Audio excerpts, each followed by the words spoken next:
लोकसभा चुनाव में बसपा को करारी हार मिली थी। लोकसभा में मायावती की पार्टी शून्य पर सिमट गई थी, लेकिन उसके बावजूद पार्टी उपचुनाव की तैयारियों को धार देने में जुट गई है। भले ही अभी यूपी विधानसभा उपचुनाव की तारीखों का ऐलान न हुआ हो, मगर सभी 10 सीटों पर बसपा की निगाह है। जिला और विधानसभा कमेटियों का गठन पूरा किया जा चुका है। अब सेक्टर और बूथ कमेटियों की समीक्षा की जा रही है। साथ ही प्रत्याशियों के पैनल भी लगभग तैयार हैं।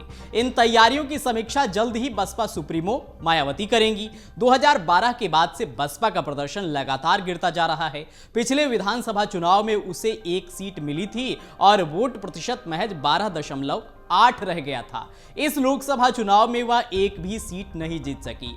वोट प्रतिशत गिरकर 9.39% पर रह गया है। इसके बावजूद चुनाव खत्म होते ही बसपा ने उपचुनाव लड़ने का ऐलान कर दिया और तैयारियों में जुट गई। बसपा सुप्रीमो के निर्देश के बाद जोन प्रभारी से लेकर बूथ स्तर तक पदाधिकारी चुनाव की तैयारियों में पूरी ताकत से जुटे हुए हैं। यहां तक कि प्रत्याशियों के पैनल भी लगभग तैयार हैं। इस वक्त बसपा सुप्रीमो मायावती और उनके उत्तराधिकारी वह राष्ट्रीय कोऑर्डिनेटर आकाश आनंद दिल्ली में हैं और दूसरे प्रदेशों में संगठन की समीक्षा कर रहे हैं। उसके बाद मायावती जल्द ही लखनऊ लौटेंगी। यहां पर वह सभी तैयारियों की समीक्षा करेंगी। बसपा सुप्रीमो प्रत्याशियों के नामों पर अंतिम मुहर भी वहीं लगाएंगी। उपचुनाव की तारीखों का ऐलान होने के बाद जातीय समीकरण को देखते हुए प्रत्याशियों के नामों का ऐलान किया जाएगा। जानकारी के मुताबिक मायावती के साथ आकाश आनंद भी इन समीक्षा बैठकों में शामिल होंगे।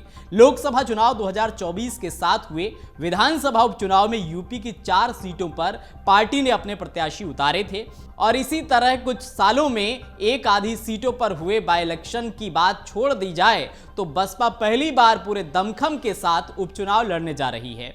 यानी अपने 40 साल के इतिहास में पहली बार बसपा फुल क्लेज उपचुनाव में अपने प्रत्याशी उतारेगी। दरअसल लोकसभा चुनाव में यूपी समेत कई राज्यों में विधायक जीतकर सांसद बने हैं। ऐसे में अब उनकी विधानसभा सीट खाली है जिन पर उपचुनाव होना है। हालांकि चुनाव आयोग ने अभी इसकी तारीख की घोषणा नहीं की है, लेकिन राजनीतिक दलों ने अभी से अपनी कमर कस ली है। जैसा लोकसभा चुनाव में बसपा का प्रदर्शन रहा, उसके बाद तो हर चुनाव पार्टी के लिए साख का सवाल है। पिछले विधानसभा और लोकसभा चुनाव में वोट प्रतिशत भी तेजी से कम हुआ है। एक के बाद एक हार और लगातार गिरते वोट प्रतिशत से बसपा का राष्ट्रीय पार्टी का दर्जा भी दांव पर है। अभी 4 राज्यों में राज्य स्तरीय पार्टी होने से उसका राष्ट्रीय पार्टी का दर्जा बचा हुआ है। अगर अभी समीक्षा हो जाए तो उससे राष्ट्रीय पार्टी का दर्जा छिन जाएगा। ऐसे में उसके लिए अपना प्रदर्शन सुधारना बेहद जरूरी है। पार्टी की साख के साथ ही बसपा के सामने अपने कैडर वोट को बचाने की भी बड़ी चुनौती है।